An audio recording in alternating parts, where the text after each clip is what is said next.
દશામાના વ્રત દરમિયાન પાટણમાં દેવી પૂજક સમાજની મહિલાઓ અનોખી રીતે આરાધના કરતી જોવા મળી હતી।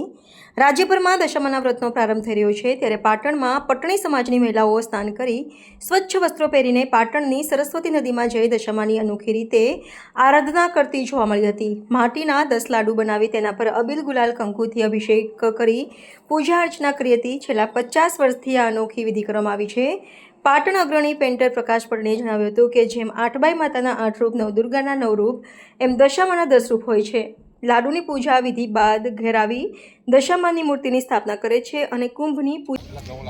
આ વ્રત દશામાનું છે અને દશામાનું વ્રત અમે દિવાસાના દિવસે લઈએ છીએ અને નદીએ જઈ અને નહીં ધોઈ અને મા દશામાનું વ્રત કરીએ છીએ અને 10 લાડુ બનાવી અને માનું પૂજન અર્ચન કરીએ છીએ અને અબીલ ગુલાલથી માનું સર્જન કરીએ છીએ અને ઘરે જઈને માની સ્થાપના કરીએ છીએ અને ભાવપૂર્વક માની પૂજા કરીએ છીએ અને માની શ્રદ્ધાથી અમને ઘણું બધું ફળ મળ્યું છે।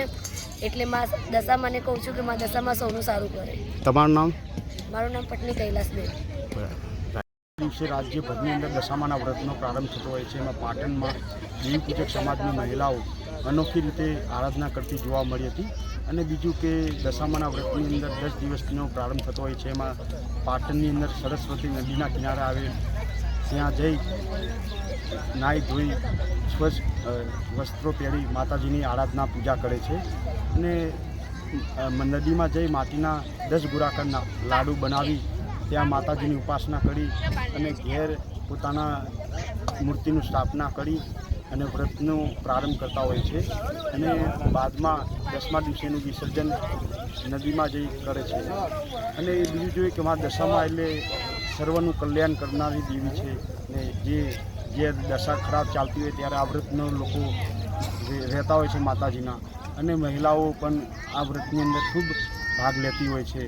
અને જોઈએ કે જેમ 8 માતાના 8 રૂપ હોય છે, એમ 9 દુર્ગાના 9 રૂપ હોય છે, એમ મા દશામાના પણ 10 રૂપ હોય છે। પાટણથી પ્રકાશ પટણી।